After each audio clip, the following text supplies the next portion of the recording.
அப்பாவுக்கு மைசூர் மகாராஜா கிட்ட அமைச்சர் வேலைங்க. அப்பாவோட பேர் வந்து ஸ்ரீ லிங்கையா அப்படின்னு அப்பாவோட பேருங்க. அமைச்சருக்கு ராஜமரியாதை, ஏன்னா அரசர்கிட்ட வேலை பார்க்குறதுனால, அதுவும் மைசூர் மகாராஜா அரண்மனையில் வேலைங்க. அதனால் கேட்குறது எல்லாமே கிடைக்குங்க. அவருக்கு ஒரு மகனுங்க.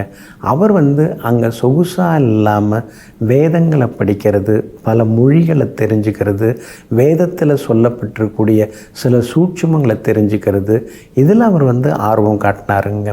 அவருடைய அப்பா, அதான் அந்த மந்திரியாக இருக்கிறவர் லிங்கையா, அவர் வந்து திடீர்னு மரணம் அடைஞ்சிடுறாரு. உடனே வந்து மன்னர் கூப்பிட்டு, மகாராஜா மைசூர் மகாராஜா கூப்பிட்டு, நீங்கள் உங்கள் அப்பாவோட பதவியை ஏற்றுக்கிறீங்களா அப்படின்னு கேட்குறாரு. எனக்கு அதெல்லாம் பிடிக்கலை. நான் வந்து முதல்ல அரண்மனையை விட்டு வெளியில் வரணும், வெளியேறணும், அதுக்கு எனக்கு அனுமதி கொடுங்க அப்படின்னு சொல்கிறார். உடனே மன்னரும் சரி பரவாயில்ல, நம்ம வற்புறுத்தியும் இவர் இருக்க மாட்டேங்கிறாரு, சரி உங்கள் இஷ்டப்படி நீங்கள் கிளம்புங்க அப்படின்னு சொல்கிறாரு. அப்போ அந்த அரண்மனை வாழ்க்கை, சொகுசு வாழ்க்கை, இதையெல்லாம் உதறி தள்ளிவிட்டு வெளியே வந்தவர் யாருன்னு கேட்குறீங்களா? அவர் தாங்க ஸ்ரீதர வெங்கடேச ஐயாவாள் அப்படிங்கிற மிகப்பெரிய மகான்க. வெளியில் வராருங்க. வெளியில் வந்த உடனேயே அவருக்கு பல ஞானம் கிடைக்குது. உள்ளுக்குள்ளேயும் அவருக்கு பல ஞானம் கிடைச்சிது. நேராக திருச்சிக்கு வராரு. அங்கே அப்படி கடந்து போகும்பொழுது, சாலையை கடந்தும் பொழுது எல்லாரும் அழுதுன்னு இருக்காங்க. கிட்ட போய் பார்க்கும்போது ஒரு பெண் வந்து மறைந்து கிடக்கிறாங்க. அவங்கள மீண்டும் உயிர்ப்பித்து கொடுத்துட்டு தன்னுடைய பயணத்தை எதுவும் தெரியாத மாதிரி நெடுநடுன்னு அவர் மாட்டு நடக்க ஆரம்பிச்சிட்டாருங்க. அப்படியே நடந்து வந்து தஞ்சாவூருக்கு வராரு. தஞ்சாவூரில் வந்து வேதங்கள், இதிகாசங்கள், இதுக்கெல்லாம் வந்து விளக்கங்கள் கொடுக்குறாரு, பேசுகிறாரு, பல நூல்களை எல்லாம் எழுதுகிறாரு. அதெல்லாம் மக்கள் வந்து பார்த்து ஆச்சரியப்படுறாங்க. இதெல்லாம் பார்த்துட்டு மக்கள் மன்னனிடம் சென்று சொல்கிறாங்க, இந்த மாதிரி ஒரு பெரிய மகான் நிறைய அறிவு கூர்மையோடு இருக்கிறார், புத்தி கூர்மையோடு இருக்கார் அப்படின்னு சொல்கிறார். உடனே தஞ்சாவூர் மன்னர் வந்து ஷாஹாஜி அப்படின்னு பேர், ஸ்ரீ ஷாஹாஜி, அந்த மன்னர் வந்து நம்முடைய ஸ்ரீதர வெங்கடேச ஐயாவால் பார்க்கறதுக்கு வராரு. வந்த உடனேயே அவருக்கு என்ன வேணும் அப்படின்னு கேட்குறாரு. எனக்கு எதுவுமே தேவையில்லை அப்படின்னு சொல்கிறாரு. இருந்தாலும் அமைதியாக இருக்கிறதுக்கு ஒரு இடம் வேணும் அப்படின்னு மனசுக்குள்ளே நினச்சிக்கிறாரு. உடனே மன்னர் வந்து தஞ்சாவூர் பக்கத்தில் திருவிடைமருதூர் பக்கத்தில் திருவிசைநல்லூர் அப்படிங்கிற ஊர், அங்கே வந்து அந்த ஊரையே வந்து இவருக்காக கொடுக்குறாரு. ஆனால் இவர் வந்து அங்கே ஒரு தெருவில் ஒரு அமைதியான வீட்டில் உட்கார்ந்து தியானம் செய்கிறது, வேதங்கள் இதிகாசங்களை படிக்கிறது, புது நூல்கள் வந்து எழுதுறது, இதில் வந்து கவனம் காட்டுறாருங்க. அதே மாதிரி சங்கர மடத்தோட 59வது மடாதிபதி ஸ்ரீ போதேந்திர சுவாமிகள், அவங்கெல்லாம் வந்து சமகாலத்தவர்கள். ஸ்ரீ சதாசிவ பிரமேந்திரால் இவங்கெல்லாம் வந்து இந்த மகானுடைய சமகாலத்தவர்களாக இருந்தாங்க. அப்பப்போ இவங்கெல்லாம் சந்திக்கிறதும் உண்டுங்க.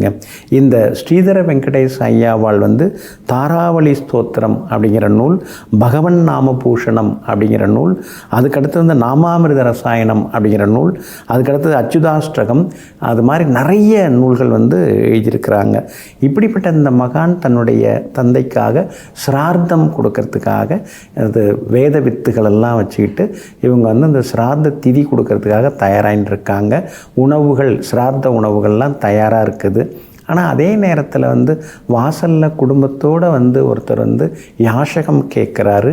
இப்போ சிரார்த்தத்துக்காக சமைக்கப்பட்ட உணவை வந்து நாம் முடிஞ்சு தான் தரணும், அன்னதானம். ஆனால் சிரார்த்த உணவு நடுவிலே கொடுக்கக்கூடாது. ஆனால் இவருக்கு என்னவோ தோணுச்சு, சிரார்த்தத்தை விட நமக்கு வந்து அவனுடைய பசியை போக்கணும், அந்த ஜீவகாருண்யம் முக்கியம்னு சொல்லிட்டு அவரை கூப்பிட்டு குடும்பத்தோடு உட்கார வச்சு சாப்பாடு போட்டுடுறாரு.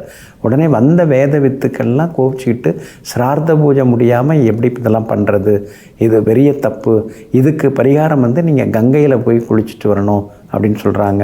கங்கை எங்கே இருக்குது, அவர் எங்கேருந்து போகிறது? அதான் அப்போல்லாம் வந்து கிட்டத்தட்ட 300 ஆண்டுகளுக்கு முன்னாடி நடந்த நிகழ்வு. அதெல்லாம் போகணுன்னா 10 நாள் 15 நாள் ஆகும், என்னால் முடியாதுங்கிறார். உடனே அப்போ வந்து இறைவனை நினைத்து கங்காஷ்டகம் அப்படின்னு பாடுறார். பாடின உடனே அவர் வீட்டு கிணத்துல வந்து கபகபகபன்னு அப்படியே பொங்குது, கங்கை ஜலம் பொங்கி ஊரெல்லாம் வழிஞ்சு ஓடுது. அந்த ஊரில் வெள்ளப்பெருக்கு உண்டாயிடுச்சு. உடனே எல்லாரும் வந்து மன்னிப்பு கேட்குறாங்க. அப்புறம் இவரும் வந்து இறைவனடை வேண்டுகிறார். அந்த கங்கை பொங்கி வந்ததெல்லாம் அப்படியே அடங்குதுங்க. இன்றைக்கும் வந்து இப்போ இன்றைக்கி வந்து கார்த்திகை மாத அமாவாசை. இன்றைக்கும் நீங்கள் திருவிசைநல்லூரில் அதே மாதிரி ஸ்ரீதர வெங்கடேஷ் ஐயா அவருடைய அந்த வீட்டுக்கு மடத்துக்கு போனீங்கன்னா இன்றைக்கும் அளவுக்கு அதிகமாக கிணற்றில் வந்து கங்கை பொங்கி வரதை பார்க்கலாம். கங்கா ஸ்நானம் நீங்கள் அங்கே போனாலே பண்ணிடலாங்க. அப்படிப்பட்ட மிகப்பெரிய மகான் ஸ்ரீ ஸ்ரீதர வெங்கடேஷ் ஐயாவாள். அதனால் கார்த்திகை மாத ஞாயிற்றுக்கிழமையாகிய, அதாவது கார்த்திகை மாத அமாவாசை திதியாகிய இன்றைய தினத்தில் வந்து முடிந்தால் நீங்களும் போய் அங்கே வந்து கங்கா ஸ்நானம் பண்ணலாங்க. இது மாதிரி நிறைய விசேஷங்கள் நம்முடைய இதில் வந்து நடந்திருக்குங்க. அதனால் ஸ்ரீதர வெங்கடேஷ் ஐயாவாளுடைய அந்த ஊரிலே சென்று கங்கா ஸ்நானம் செய்வோம். அந்த மகான் எழுதிய நூல்களை எல்லாம் படிப்போம். பல விஷயங்களையும் தெரிந்து கொண்டு எல்லா வகையிலும் வெற்றி பெறுவோம். நெஞ்சிற்கினியவர்களே, அமாவாசை திருநாளாகிய இன்றைய தினத்தில் முன்னோர்கள் மூதாதையர்களின் அருளாசி உங்களுக்கு முழுமையாக கிடைக்கட்டும். மீண்டும் நாளை காலை சந்திப்போம். நன்றியுடன் உங்கள் ஜோதிட முனைவர் KP வித்யாதரன். வணக்கம்.